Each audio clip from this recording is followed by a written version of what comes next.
বন্ধুরা, আশা করছি তোমরা সকলেই ভালো। দেখো, আজ সানডের স্পেশাল বানাতে যাচ্ছি একটা রেসিপি। সেটা হলো ছাতুর পরোটা। এই যে আমি নিয়ে নিচ্ছি ছাতু, আর এখানে ছাতুর মধ্যে আমি কি কি অ্যাড করব সেটাই তোমাদেরকে দেখাচ্ছি। দেখো, এখানে পেঁয়াজ রয়েছে, ঝিরিঝিরি করে আমি কেটে নিয়েছি পেঁয়াজ। এখানে কাঁচা লঙ্কা, আর এখানে রসুনটাও আমি একদম ঝিরিঝিরি করে কেটে এই যে ছাতুটার সাথে মিক্স করব। পরোটা বানানোর জন্য যেটা লাগে ওটা হলো আটা। এখানে আমি আটা নিয়েছি, তোমরা চাইলে এর মধ্যে ময়দাও নিতে পারো, কিন্তু আমি এখানে আটা নিয়ে নিয়েছি। এর মধ্যে আমি তেল আর লবণ দিয়ে আটাটাকে মিশিয়ে ছাতু নিয়ে নিয়েছি, ছোলার ছাতু। আর ছোলার ছাতুর মধ্যে আমি কি কি অ্যাড করছি সেটাই তোমাদেরকে দেখাবো। এর মধ্যে আমি নিয়েছি পেঁয়াজ কেটে নিয়েছি ঝিরিঝিরি করে, এর মধ্যে ধনেপাতা দিয়েছি ঝিরিঝিরি করে, এর মধ্যে কাঁচা লঙ্কাও আমি কেটে দিয়েছি ঝিরিঝিরি করে। তার মধ্যে মশলা কি কি অ্যাড করেছি সেটাই বলছি। মশলার মধ্যে আমি দিয়েছি অল্প একটু ধনে পাউডার, অল্প একটু তোমার লাল মির্চ পাউডার, আর দিয়েছি জোয়ান। আর টেস্টি হওয়ার জন্য এর মধ্যে দিয়েছি অল্প একটু চাট মশলা, আর দিয়েছি আচারের তেল। চলো দেখিয়ে দিই কীভাবে বানানো হয়। দেখো, আমি আটাগুলো এইভাবে গোল করে নিয়েছি, একটু বাটির মতন তোমরা করে নিয়ে দেখো, এর ভিতরে তোমরা এই ছাতুর যে আমি পুরটা তৈরি করেছি এই পুরটা তোমরা এর মধ্যে দিয়ে দেবে।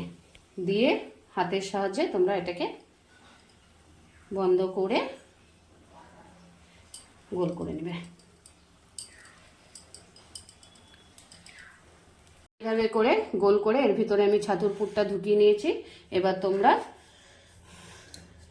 এটাকে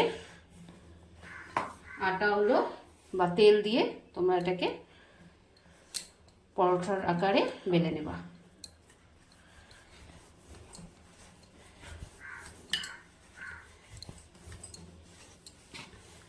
এভাবে গোল করে দেখো,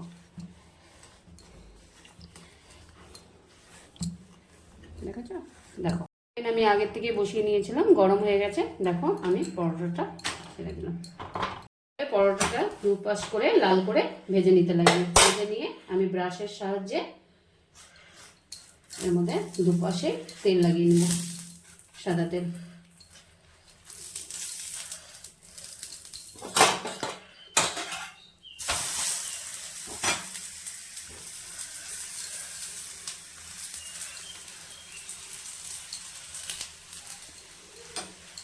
এরকম দেখো, পুরো লাল করে তোমাদেরকে এরকম পরোটাটা ভেজে নিতে হবে। লাল লাল করে তোমাকে সবকটা পরোটা আমি এরকম করে ভেজে উঠিয়ে নিব। আমার ছাতুর পরোটা পুরো রেডি। এর মধ্যে আমি ছাতুর পরোটার সাথে কি দিয়ে আমি খাবো সেটাই তোমাকে দেখাচ্ছি। এটার মধ্যে নিয়েছি আমি সস, এটার মধ্যে নিয়েছি আমি কাসুন্দি, আর এটার মধ্যে নিয়েছি আমি মিক্স স্যালাড। ঠিক আছে, আবার তোমাদের সামনে কোনো এরকমই চটপটি রেসিপি নিয়ে আবার চলে আসবো। ততক্ষণের জন্য টাটা।